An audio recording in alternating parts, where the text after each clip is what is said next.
piridina akan menjadi topik senyawa heterosiklik video bagian ketiga ini, ya.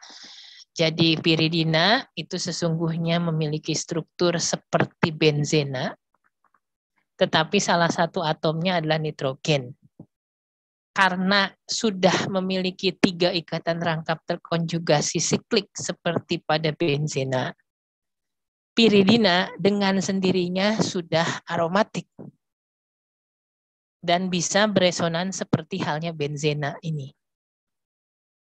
Nah, ini juga yang membedakan piridina dari analog pirola segi limanya. Jadi pirola kan segi 5 ya, setelah kita bahas di video bagian pertama.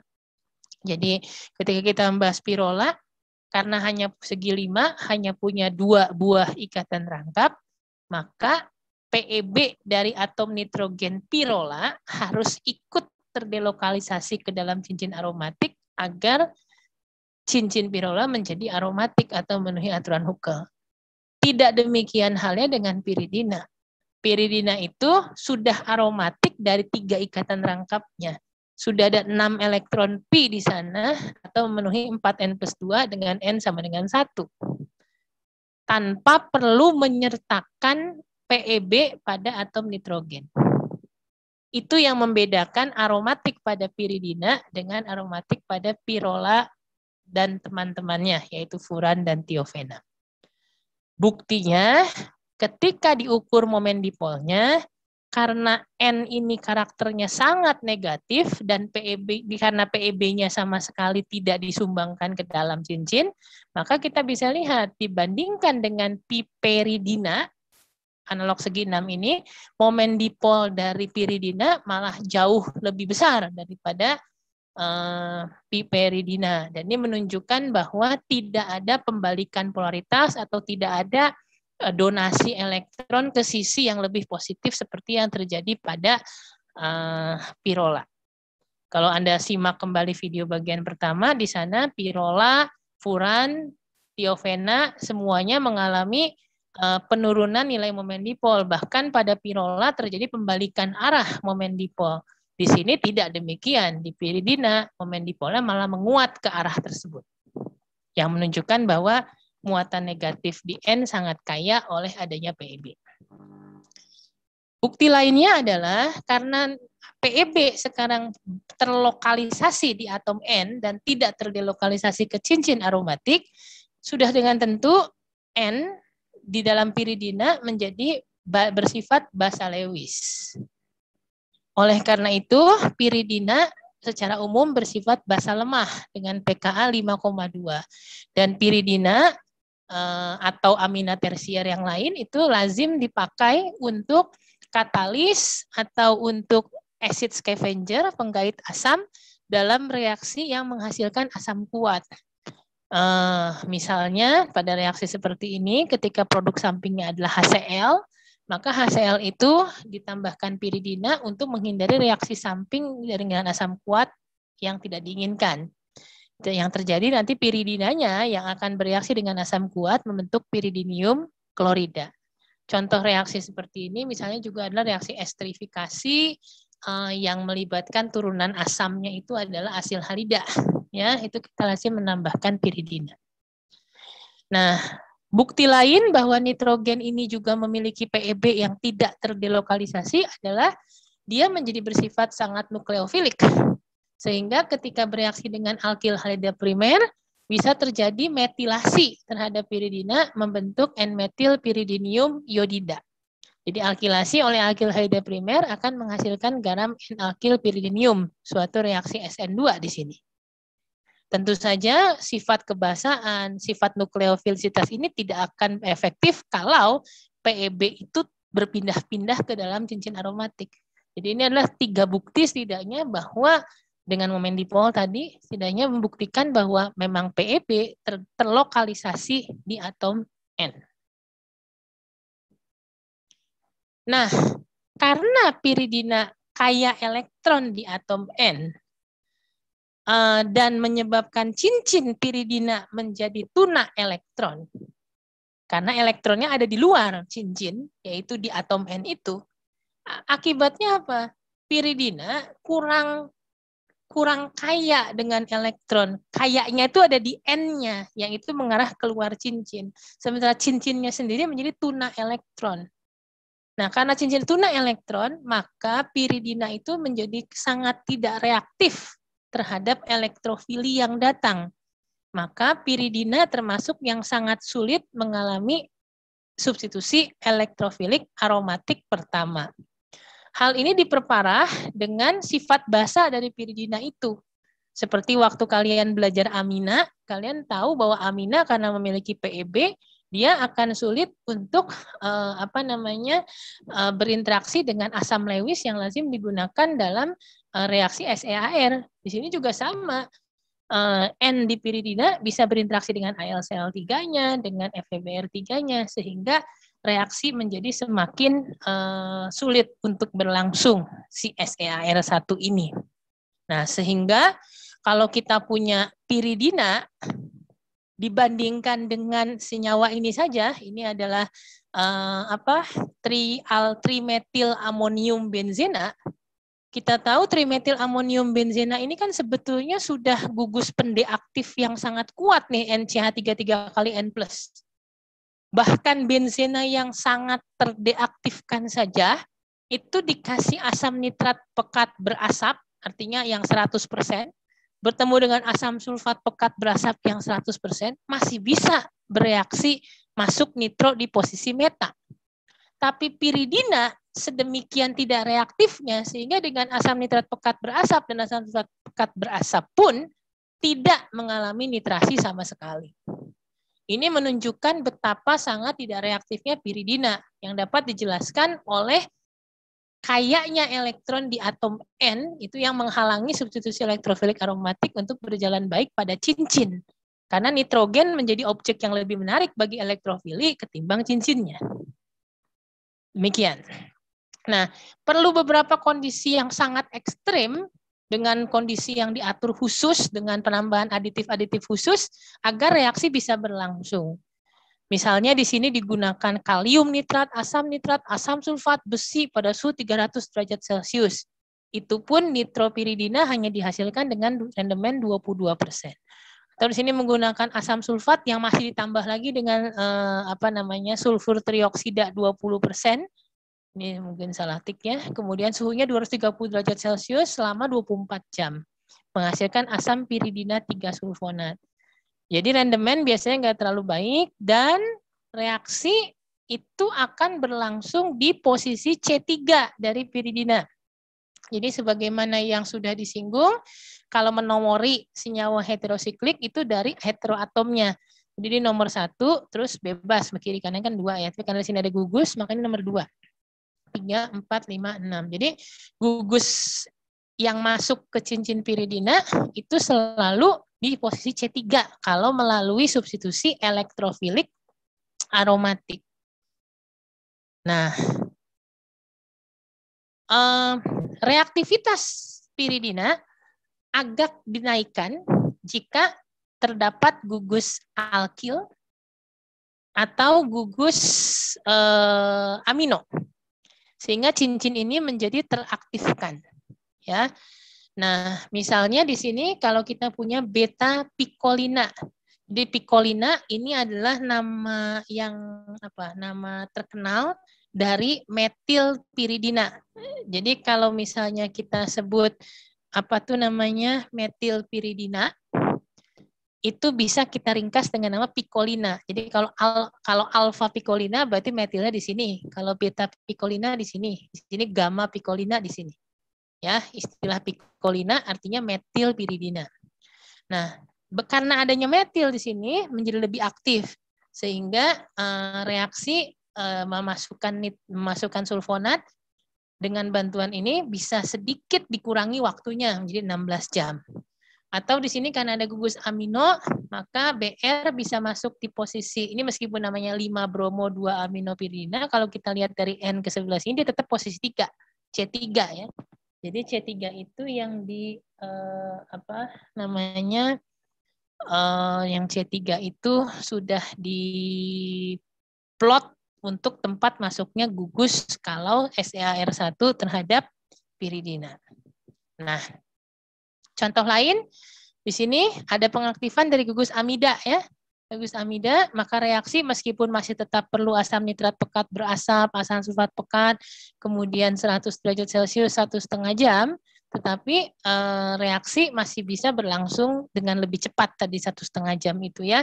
Nah, dengan nitro karena sekarang posisi 3 sudah terisi, nah ternyata dia masuk di posisi 2 begitu. Jadi itu adalah beberapa catatan mengenai piridina ya.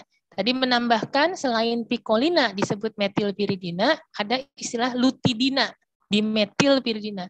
Salah satu yang terkenal itu adalah 2,6-lutidina. Ini adalah katalis yang sangat kuat kebasaannya yang biasa dipakai untuk sintesis bahan organik. Nah, itu lutidina adalah nama umum dari dimetilpiridina.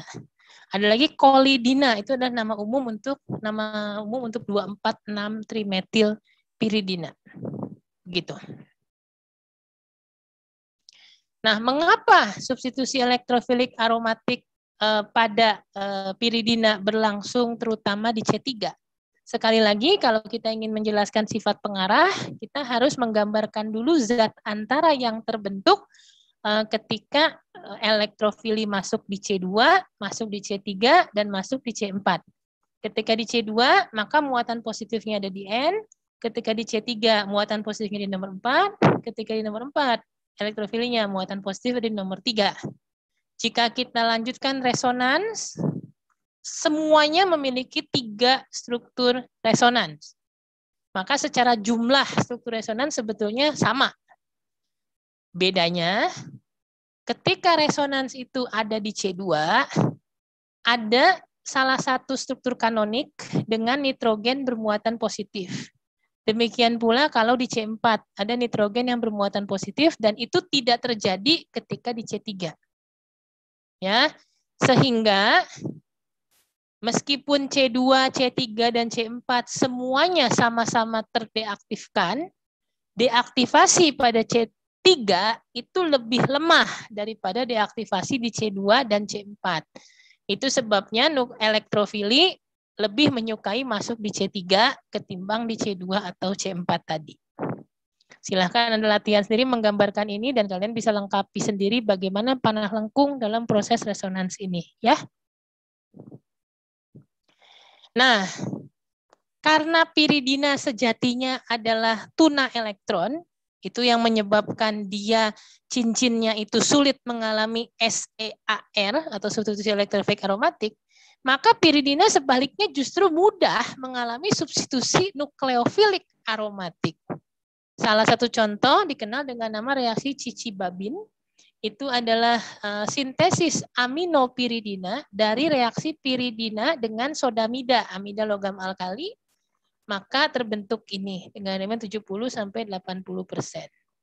Mekanismenya melibatkan tahapan adisi lalu eliminasi, sehingga sering disebut sebagai SN2 aromatik. Ya.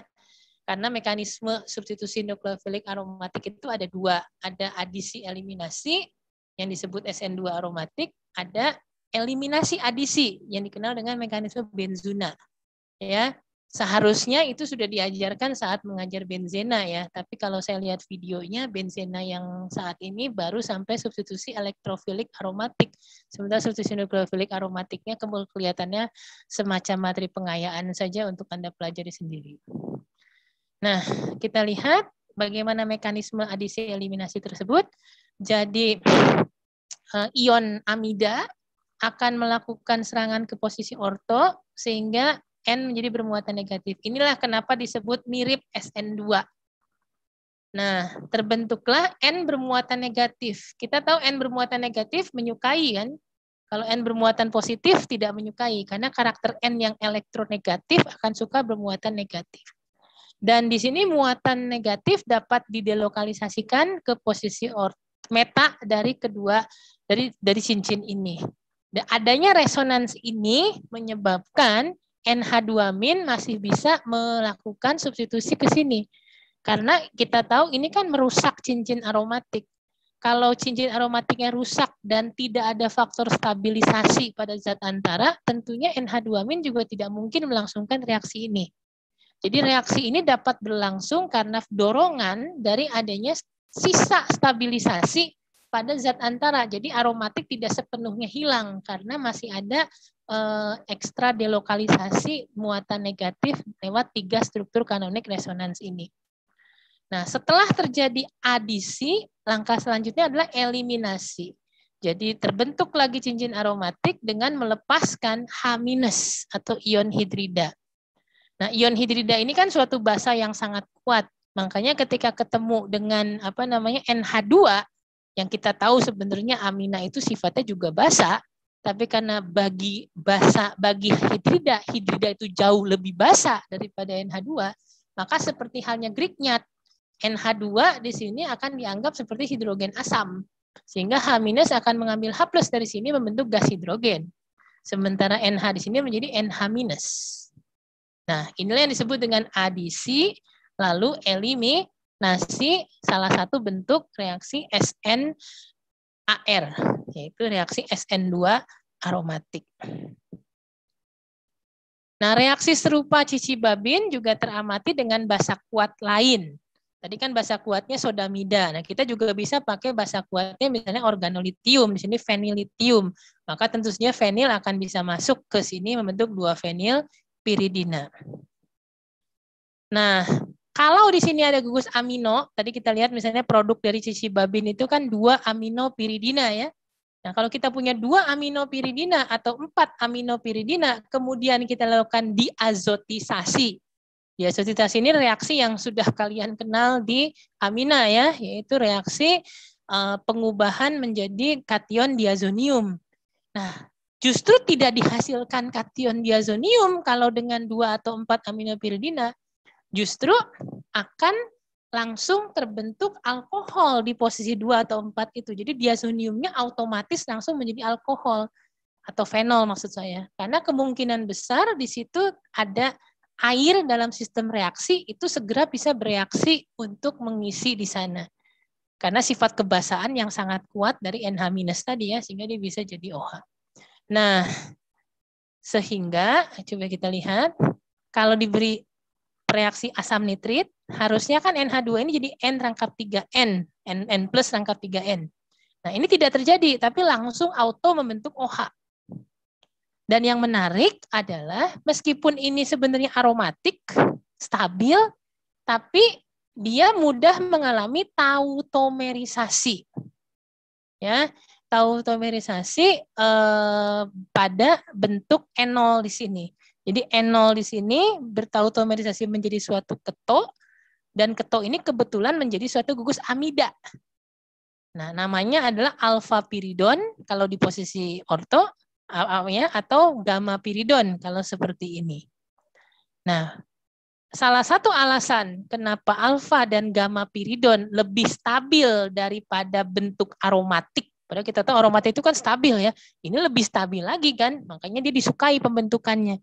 Karena kita tahu meskipun berbentuk alfa piridon, amida itu kan juga bisa mengalami resonans. Nah, ketika amida beresonans itu terbentuk juga keadaan aromatik yang masih bisa terjadi resonans yang pada akhirnya memulihkan cincin aromatik. Meskipun kita tahu N plus di sini sebenarnya kurang disukai, tapi kan kita tahu tadi piridina juga bisa mengalami alkilasi di posisi N, membentuk alkil piridina. Jadi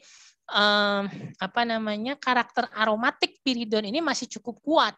Ya, karena mengalami struktur resonans seperti ini. Itu sebabnya aromatik itu sesungguhnya nggak hilang seluruhnya ketika menjadi piridon. Makanya pembentukan piridon ini menjadi disukai kalau dari produk diazonium pada piridina.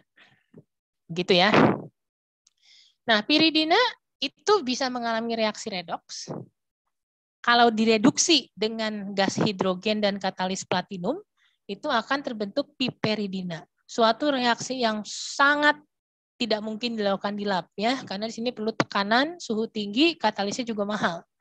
Nah, itu sebabnya piperidina itu termasuk salah satu basa yang sangat mahal dan sangat susah untuk didapatkan. Ya, Makanya salah satu praktikum yang kami lakukan di sintesis bahan organik adalah mencoba mengisolasi piperidina dari lada putih. Karena sebetulnya kalau itu bisa dilakukan, itu nilai jual menjadi sangat meningkat. Ya, itu tambahan saja intermezzo. Silahkan bagi yang nanti akan membaca, mungkin bisa membaca sendiri dari mana ya kok lada bisa menghasilkan itu, atau melihat juga video sintesis bahan organik yang ada di kanal kami. Nah, sementara untuk oksidasi, yang bisa mengalami oksidasi itu bukan cincin aromatiknya. Jadi cincin aromatik piridina karena aromatik dia susah untuk dioksidasi. Tapi dia seperti halnya benzena, rantai samping alkil itu sangat mudah teroksidasi. Makanya yang mudah teroksidasi itu adalah pikolina atau metilpiridina. Dengan KMNO4 akan terbentuk asam nikotinat atau niasin yang kita kenal dengan vitamin B6. Ya. Terus piridina sendiri cincinnya itu relatif tahan, lembam terhadap oksidasi. Itu sebabnya kita tahu PCC misalnya, oksidator menggunakan pelarutnya adalah piridina. Karena piridina sejatinya tahan terhadap oksidasi. Jadi yang dimaksud dia mudah teroksidasi di sini adalah rantai sampingnya. Namun pada kondisi tertentu atom nitrogen juga bisa dioksidasi membentuk piridina N-oksida. Jadi kalau menggunakan H2O2 dalam asam astat, maka N ini akan teroksidasi jadi piridina N-oksida. Yang tentu saja mengubah sifat pengarah dari piridina. Jadi piridina N-oksida tentunya akan berbeda sifat pengarahnya dari piridina yang tidak memiliki oksida. Ya, jadi piridina N-oksida tentu saja kalian bisa tebak dia akan mudah menjalani substitusi elektrofilik aromatik karena sekarang N di sini tidak lagi kaya elektron tapi sekarang menjadi tuna elektron akibat menjadi oksida. Makanya cukup nitratnya saja yang berasap, sulfatnya nggak usah. Terus reaksi bisa 90 derajat 14 jam. Nah, ini menjadi salah satu strategi yang bisa dipakai untuk untuk mengaktifkan cincin piridina terhadap substitusi elektrofilik aromatik. Jadi kalau langsung disubstitusi, dia kan susah tadi ekstrim, perlu kondisi ekstrim. Jadi cara yang dilakukan apa? Kita oksidasi dulu dia jadi piridina N-oksida menggunakan tadi H2O2 sama stat. Setelah itu kita langsungkan reaksi substitusi elektrofilik aromatik yang diinginkan di posisi 2 atau 4. Karena kan kalau langsung masuknya di 3. Nah, kalau kita pakai cara ini dia akan masuknya di nomor 2 atau 4, tapi lebih sering di 4. Ada yang bisa tahu kenapa kira-kira di 4 bukan di 2? Ya, jelas ya, karena oksigennya di situ bermuatan negatif sehingga akan memberikan memberikan peluang untuk masuknya gugus di posisi orto itu akan lebih sulit gitu ya, karena bersaing dengan oksigen itu. Jadi dia akan lebih aman kalau masuknya ke posisi parah. Nah, untuk kemudian memulihkan lagi piridinanya dari piridina N-oksida, kita tinggal menambahkan PCl3 dengan pemanasan. Maka nanti PCl3-nya akan teroksidasi menjadi fosforil triklorida, sementara piridina N-oksida akan kembali tereduksi menjadi piridina. Jadi dengan cara itu kita bisa lagi-lagi memodifikasi sifat pengarah cincin dengan memodifikasi gugus. Jadi dalam hal ini piridina dioksidasi dulu jadi oksida, sehingga sifat pengarah yang tadinya C3 berubah menjadi C4. Setelah tidak dibutuhkan, kita bisa singkirkan lagi dengan PCl3. Nah, cincin piridina dan juga piperidina produk reduksinya dijumpai dalam banyak produk alam. Misalnya nikotina ya, yang banyak terkandung pada tembakau, suatu alkaloid, atau piridoksina, vitamin B6, suatu koenzim. Maaf tadi saya meralat ya, niasin itu vitamin sendiri ya, bukan vitamin B6. Saya koreksi, maaf tadi keliru. Kemudian ada positif koniina, ini mengandung cincin piridina ya, racun utama dari kayu hemlock. Nah, video ini dikhususkan hanya untuk menerangkan tentang piridina karena memang cukup banyak bahasan tentang piridina. Nanti di video bagian keempat kita akan membahas lagi turunan-turunan senyawa-senyawa heterosiklik aromatik yang lainnya. Video ketiga saya akhiri di sini. Terima kasih.